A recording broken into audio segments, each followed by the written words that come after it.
Կրեմլինի խոսնակ Դմիտրի Պեսկովը ABC News-ին ասել է, որ Կիևը պատրաստ չէ անմիջապես սկսել բանակցություններ Ուկրաինայում հակամարտության կարգավորման համար։ Նրանք պատրաստ չեն անհապաղ բանակցությունների։ Ռուսաստանի նախագահ Վլադիմիր Պուտինը կողմ է եղել հրադադարին, բայց մի քանի հարց է տվել, բացատրել է Պեսկովը։ Պեսկովը շեշտել է, որ հրադադարի հասնելու համար կարևոր է, որ Արևմուտքը դադարեցնի զենք մատակարարել Ուկրաինային։ Նա հավելել է, որ այս մատակարարումների շարունակությունը կարող է Կիևին զգալի առավելություն տալ եւ աջակցել նրա մոբիլիզացիային։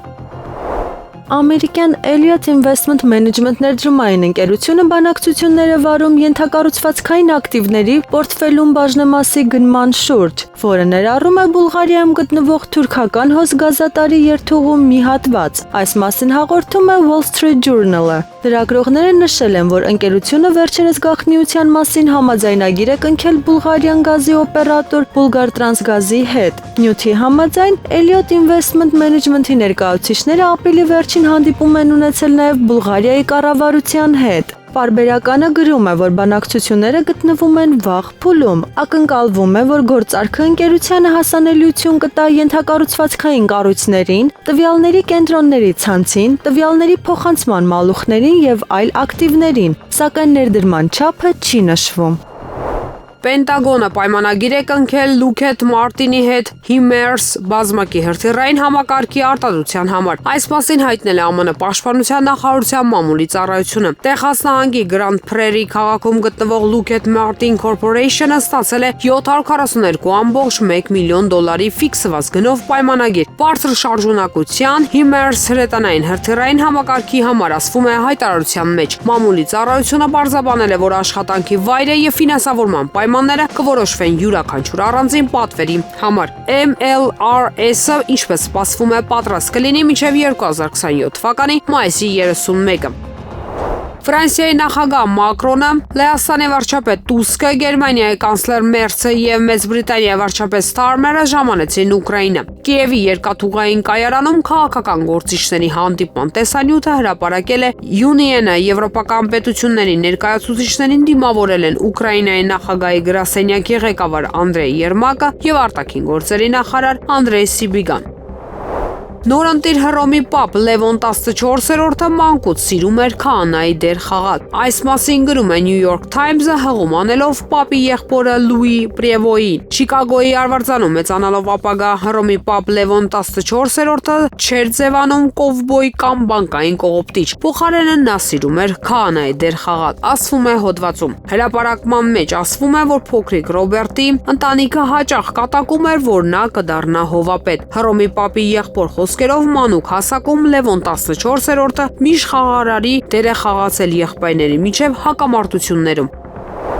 ԱՄՆ նախագահ Դոնալդ Թրամփը հայտնել է, որ հիասթափված է ռուս-ուկրաինական հակամարտությանը վերջ դնելու ջանքերի վերաբերյալ։ Այս մասին նա հայտարարել է Ֆլորիդա նահանգում առաջատար հովանավորների հետ հանդիպման ժամանակ։ Հաղորդում է The Wall Street Journal-ը։ Հրատարակության տվյալներով Թրամփը խոստովանել է, որ ճգնաժամի լուծումն իրեն անքնություն է պատճառում։ Թրամփը նշել է, որ Ռուսաստանի նախագահ Վլադիմիր Պուտինի հետ բանակցություններում առկա դժվարությունները պայմանավորված են լիակատար վերահսկողության իր ցանկությամբ։ Միաժամանակ ԱՄՆ նախագահը մատնանշել է Գազայի հատվածում հակամարտության կարգավորման դժվարությունները, ընդգծելով, որ այս տարածաշրջանը հազարամյակներ շարունակ գտնվում է պատերազմական վիճակում։ Պակիստանի զինված ուժերը ոչնչացրել են Հնդկաստանի Սիրսա քաղաքում գտնվող օդանավակայանը։ Այս մասին հայտնել է Հանրապետության բանակի միջգերատեսչական հասարակայնության հետ կապերի ծառայությունը, հաղորդում է ՏԱՍՍ-ը։ Հնդկաստանի Սիրսա օդանավակայանը ավերվել է, ավերման փաստը հաստատել են հենց հնդկական լրատվամիջոցները, ասվում է ծառայության հայտարարության մեջ։ Մայիսի 10-ի գիշերը Պակիստանը սկսել է Հնդկաստանի դեմ Բունյանում Մարսուս անվանումով ռազմական գործողություն, պնդելով, որ դա պատասխան է Նյու Դելհիի վերջին հարվածներին։ Իսլամաբադը որպես թիրախներ նշել է Հնդկաստանի ավիաբազաները եւ հրթիռային կայանները։ Սա երկու միջուկային տերությունների միջև տասնամյակների ընթացքում ամենամեծ էսկալացիան է։ Մյունխենի անվտանգության համաժողովի նախկին նախագահ Քրիստոֆ Հոյսկենը գովաբանել է Գերմանիայի կանցլեր Ֆրիդրիխ Մերցին եւ նրա կառավարությանը Ուկրաինայի հակամարտության հարցում ընտրված ուղու համար։ Այս մասին գրում է Rheinische Post թերթը։ Նրա խոսքով Գերմանիայի կառավարությունը ճիշտ ազդանշաններ է ուղարկում։ Հոյսկենն ասել է, որ համատեղ մոտեցումը Ֆրանսիայի, Լեհաստանի եւ Մեծ Բրիտանիայի հետ սերտ համագործակցությամբ ճիշտ բան է։ Իրադարձությունների այս զարգացումը ցույց է տալիս Եվրոպայի ուժն ու միասնությունը, ասել է փորձագետը։ Հոյսկենը նաև հիշեցրել է, որ Մերցը խոստացել է գործընկերների հետ միասին Ուկրաինային մատակարարել հեռահար Տավրոս հրթիռներ, մինչդեռ նրա նախորդը Օլաֆ Շոլցը մերժել է այդ զենքի փոխանցումը Կիևին։ Ֆրանսիայի նախագահ Էմանուել Մակրոնը հայտարարել է, որ Ռուսաստանի նախագահ Վլադիմիր Պուտինը խաղաղության կողմնակից չէ, եւ նրանք, ովքեր այլ կերպ են մտածում, սխալվում են։ Նախագահ Պուտինը պատերազմի կողմնակից է, այլ ոչ թե խաղաղության, եւ նրանք, ովքեր կարծում էին, որ նա խաղաղություն է ուզում, սխալվում են, ասել է Ֆրանսիայի նախագահը։ Մակրոնը նաեւ արտահայտել է իր ցանկությունը Ուկրաինայում կառուցել ամուր եւ երկարատև խաղաղություն։ Նա դատապարտել է Ռուսաստանին ենթադրյալ պատմական ռևիզիոնիզմի համար։ Սպիտակ տունը քննարկում է Գրենլանդիան ԱՄՆ ազդեցության ոլորտ ներգրավելու ծրագիրը կղզու անեքսիայի փոխարեն։ Այս մասին հաղորդում է Reuters-ը հղում անելով իր աղբյուրներին։ Վաշինգտոնը քննարկում է Գրենլանդիային Միացյալ Նահանգների հետ ազատ ասոցացման պայմանագիր առաջարկելու հնարավորությունը։ Ըստ քննարկումներին ծանոթ 3 անձանց նախկինում նմանատիպ համաձայնագրեր են ստորագրվել Միկրոնեզիայի, Մարշալյան կղզիների եւ Պալաուի փոքր կղզի պետությունների հետ։ Ըստ համաձայնագրերի Միացյալ Նահանգները փոքր երկրներին տրամադրում են բազմազան ծառայություններ, այդ թվում ռազմական պաշտպանություն, այդ պետությունների տարածքներում գործողությունների լիակատար ազատության դիմաց։ Նրանք նաև իրավունք ունեն Միացյալ Նահանգների հետ առանց մաքսատուրքերի առևտրի։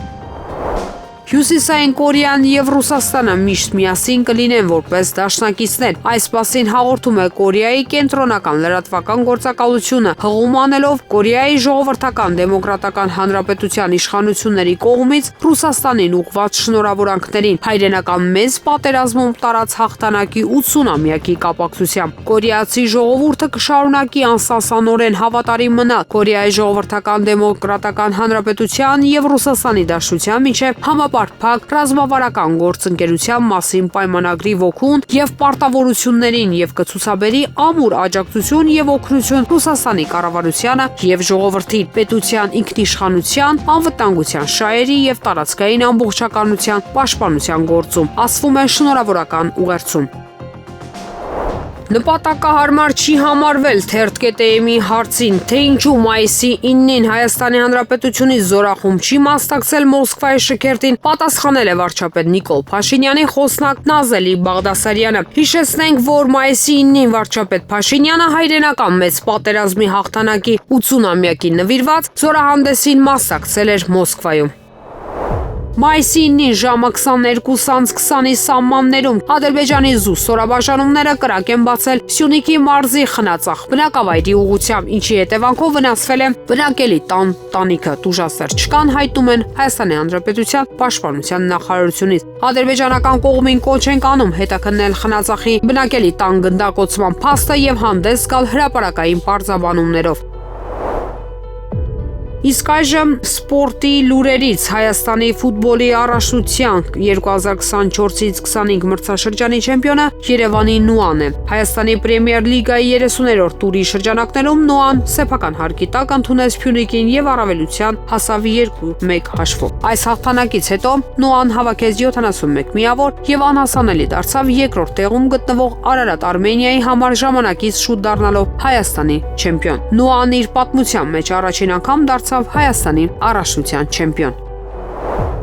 Իսկ այժմ եղանակի մասին։ Երևան քաղաքում մայիսի 10-ի եւ 11-ի գիշերը սպասվում է առանց ստեղումների եղանակ։ Մայիսի 10-ին կեսօրից հետո քաղաքի առանձին հատվածներում 11-ից 3-ը 12-14-ին սպասվում է կարճատև անձրև եւ ամպրոպ։ Ամպրոպի ժամանակ սպասվում է նաեւ քամուշ գնացում 15-ից 18 մետր/վայրկյան արագությամբ։ Մայիսի 10-ին, 11-ի եւ 12-ի գիշերը առանձին շրջաններում, 11-ի 12-ից 3-ը, 13-ին 14-ի շրջանների աստիճանների զգալի մասում սպասվում է կարճատև անձրև եւ ամպրոպ 12-ից 14-ին առանձին հատվածներում խորդարատ անձրև։ Առանձին վայրերում սպասվում է նաեւ կարկուտ քամին հարավարևմտյան հատվածում 2-ից 5 մետր վարկյան արագությամբ, ամպրոպի ժամանակ քամու ուժգնացում 18-ից 22 մետր վարկյան արագությամբ։ Օդի ջերմաստիճանը մայիսի 10-ին կբարձրանա եւս 2-ից 3 աստիճանով, մայիսի 12-ին 14-ին աստիճանաբար կնվազի 4-ից 6 աստիճանով։